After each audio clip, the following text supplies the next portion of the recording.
அனைவருக்கும் வணக்கம். வரலட்சுமி பூஜை எப்படி பண்ணணும், தாம்பலம் எப்படி கொடுக்கணும், ப்ரீ ப்ரிப்பரேஷன், நோம்பு கயிறு தயாரிக்கிற முறை எல்லா வீடியோவுமே ஆல்ரெடி போஸ்ட் பண்ணியிருக்கேன். இது வரைக்கும் நீங்கள் செக் பண்ணல அப்படின்னா நான் டிஸ்கிரிப்ஷன் பாக்ஸில் லிங்க் கொடுக்குறேன், செக் அவுட் பண்ணி பாருங்கள். இந்த வீடியோவில் நம்ம என்ன பார்க்க போகிறோம் அப்படின்னா, வரலட்சுமி பூஜா ரிலேட்டடாக ஒவ்வொருத்தருக்கும் ஒவ்வொரு டவுட்ஸ் இருக்கும். அந்த டவுட்ஸ் எல்லாம் கிளாரிஃபை பண்ணுற மாதிரி இந்த வீடியோ இருக்கும். ஸோ அதனால் ஸ்கிப் பண்ணாமல் கடைசி வரையும் பாருங்கள். இப்போ தான் நம்ம சேனலை ஃபஸ்ட் டைம் பார்க்குறீங்க அப்படின்னா மறக்காமல் சப்ஸ்கிரைப் பண்ணிட்டு பாருங்கள். வாங்க வீடியோக்குள்ளே போகலாம். வரலட்சுமி பூஜை வந்துட்டு சில பேர் கலசம் வச்சு பண்ணுவாங்க, சில பேர் படம் வச்சு பண்ணுவாங்க. வரலட்சுமி பூஜை அப்படின்றது நிறைய பேர்த்துக்கு பண்ணணும் அப்படின்னு ஆசை இருக்கும். இது பண்ணால் கண்டினியூ பண்ணணுமா, இல்லை ஏதாவது நடக்குமா, பண்ணலாமா வேண்டாமா அப்படின்ற டவுட்லேயே நிறைய பேர் வந்து யோசிச்சுக்கிட்டே பண்ணாமல் இருப்பாங்க. அப்படிலாம் இல்லைங்க, நம்ம ஃபேமிலி நல்லா இருக்கணும், நம்ம நல்லா இருக்கணும் அப்படின்றதுக்காக நம்ம சாமி கும்பிடுறோம். இதில் எந்த ஒரு பயமும் தேவையில்லை.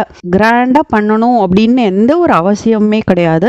சிம்பிளாக பண்ணாலே போதும். நம்ம பூஜை பண்ணணும், அவ்வளோதான். அதனால் பண்ணணுமா வேணாமான்ற டவுட்டை வந்து ஃபஸ்ட்டு நீங்கள் அவாய்ட் பண்ணிக்கோங்க. நமக்காக நம்ம பண்ணுறோம், கட்டாயம் நம்ம பண்ணலாம். கலசம் வச்சு வழிவடியாக பண்ணிட்டு வந்தால் தான் பண்ணணுமா, இல்லை ஃபஸ்ட் டைம் பண்ணும்போது பண்ணலாமா, இல்லை படம் வச்சு வழிபாடு பண்ணலாமா அப்படின்ற டவுட்லாம் நிறையா பேருக்கு இருக்கும். ஸோ அப்படிலாம் இல்லை. கலசம் வைக்கிற வழக்கம் இருந்துச்சு அப்படின்னா வைங்க, இல்லை ஃபஸ்ட் டைம் இப்போ தான் நீங்கள் வைக்க போகிறீங்க அப்படின்னாலும் நீங்களே வைக்கலாம். வீட்டில் யாராவது பெரியவங்க நோன்பு எடுத்து கொடுத்து அதுக்கப்புறம் கண்டினியூ பண்ணுவாங்க ஜென்ரலாக. இன்கேஸ் இதுக்கு முன்னாடி அம்மா வீட்டு சைடோ இல்லை மாமியார் வீட்டு சைடோ யாரும் பண்ணலை அப்படின்னாலும் நமக்கு பண்ணணும் அப்படின்னு தோணுச்சுனாலும் நம்ம பண்ணலாம் தாராளமாக. அது கலசம் வச்சோ இல்லை படம் வச்சோ, அது நம்ம விருப்பம். ஸோ எப்படி வரலட்சுமி பூஜை பண்ணணும் அப்படின்றத நான் ஸ்டெப் பை ஸ்டெப்பாகவே எக்ஸ்பிளைன் பண்ணியிருப்பேன். அது பார்த்தீங்கன்னாலே உங்களுக்கு ஒரு ஐடியா கிடைக்கும். ஸோ அடுத்ததாக வரலட்சுமி பூஜை அன்னைக்கு மாதவிடை காலமாக இருந்துச்சு அப்படின்னா அவ்வளோதான், பூஜை பண்ண முடியாதா அப்படின்னு நமக்கு மைண்ட் அப்செட் ஆகிடும். ஸோ இன்கேஸ் அது வந்து மாதவிடாய் காலமாக இருந்தால் நம்ம பயப்பட வேண்டாம். அந்த வீக்கை விட்டுட்டு அதுக்கு அடுத்த வாரத்தில் வர வெள்ளிக்கிழமை அன்னைக்கு நம்ம இந்த வரலட்சுமி பூஜையை பண்ணலாம். கர்ப்பிணியாக இருக்கிறவங்க வரலட்சுமி பூஜை பண்ணலாமா அப்படின்ற டவுட்டு சில பேத்துக்கு இருக்குது. ஸோ அந்த கர்ப்பிணியாக இருக்கிறவங்க அப்படின்னா சில ஃபேமிலியில் வந்துட்டு 7th month வரைக்குமே பண்ணுறாங்க, சில ஃபேமிலியில் பண்ண மாட்டாங்க. அவங்க ஃபேமிலி வழக்கம் எப்படியோ அதுக்கேற்ற மாதிரி நம்ம ஃபாலோ பண்ணிக்கலாம். உங்களால் முடிஞ்சால் தாராளமாக பண்ணலாம். இன்கேஸ் இதை செஞ்சுட்டு அப்புறம் உடம்பு முடியாமல் போச்சு அப்படின்ற மாதிரிலாம் இருந்துச்சுன்னா தயவுசெய்து வேண்டாம். நம்ம வேற எங்கே வரலட்சுமி பூஜை வந்து நடக்குதோ அதில் கலந்துக்கிட்டாலும் அதற்கான பலன்கள் வந்து நமக்கு கிடைக்கும். நம்ம எப்போ ஹெல்த் வைடாகவும் மைண்ட் வைடாகவும் ஓகேவாக இருக்கோமோ அப்போ தான் வந்து அந்த பூஜையை நம்ம பண்ணணும். அப்போ தான் நமக்குமே ஒரு திருப்தியாக இருக்கும். கலசத்துக்கு நூல் சுத்த தெரியாது அப்படின்னா எப்படி வந்துட்டு கலசம் வைக்கிறது அப்படின்ற மாதிரி டவுட் இருக்கும். கலசத்துக்கு நூல் சுத்த தெரியல அப்படின்னாலும் பரவாயில்ல, மஞ்சள் பன்னீர் கலந்த அந்த கலவையில் கலச நூலை டிப் பண்ணி எடுத்துட்டு கழுத்து பகுதியில் 3 சுற்றி சுற்றி அது கூட மஞ்சள் கிழங்கு அப்படி இல்லைன்னா பூ வச்சு நம்ம கழுத்து பகுதியில் கட்டி விட்டுக்கலாம். இப்படி கலசத்துக்கு நூல் சுத்த முடியல அப்படின்னாலும் வஸ்திரம் சாத்தலாம். சில காரணங்களால் நம்ம வரலட்சுமி பூஜை பண்ண முடியாமல் போயிருக்கோம். ஸோ அந்த மாதிரி காரணங்களால் நம்ம பூஜை பண்ணலை அப்படின்னாலும் பரவாயில்ல, எங்கே பூஜை நடக்குதோ அதில் கலந்துக்கிட்டாலும் வரலட்சுமி தாயாரோட அருள் நமக்கு முழுமையாக கிடைக்கும்.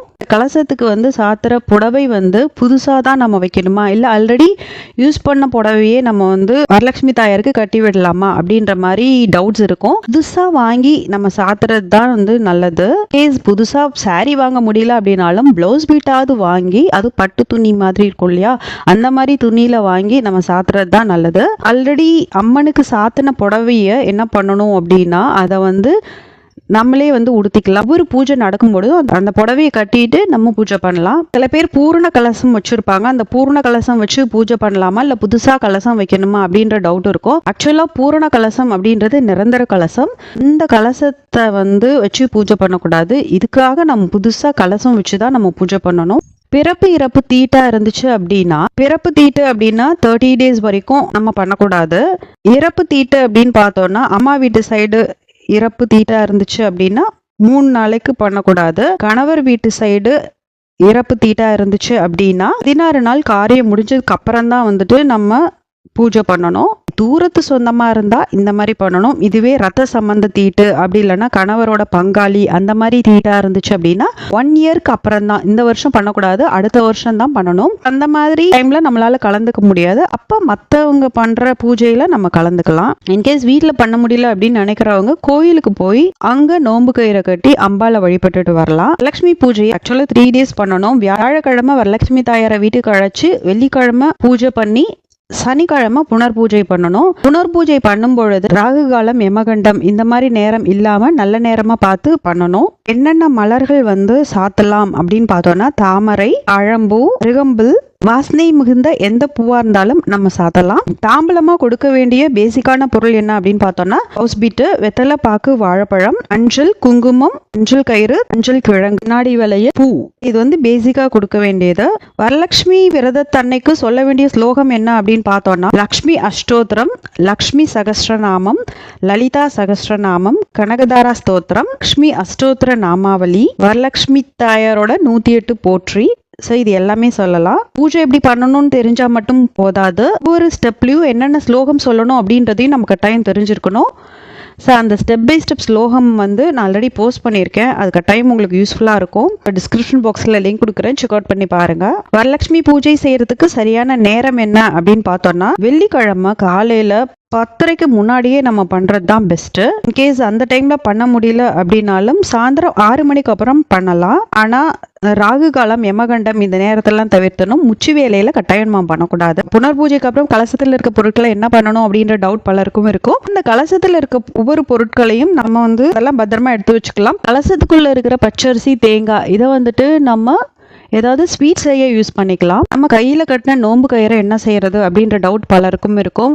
அந்த நோன்பு கயிறை திரும்ப எடுத்து வச்சு ஆல்ரெடி பூஜை பண்ணப்ப இருந்த கயிறெல்லாம் சேர்த்து வச்சிருப்போம். அது கூட இதையும் சேர்த்து மொத்தமாக நம்ம நீர்நிலைகளில் கொண்டு போய் விடலாம்.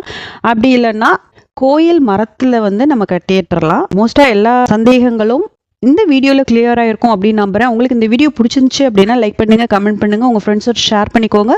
மறக்காமல் நம்ம சேனலுக்கு சப்ஸ்கிரைப் பண்ணி சப்போர்ட் பண்ணுங்கள். நன்றி.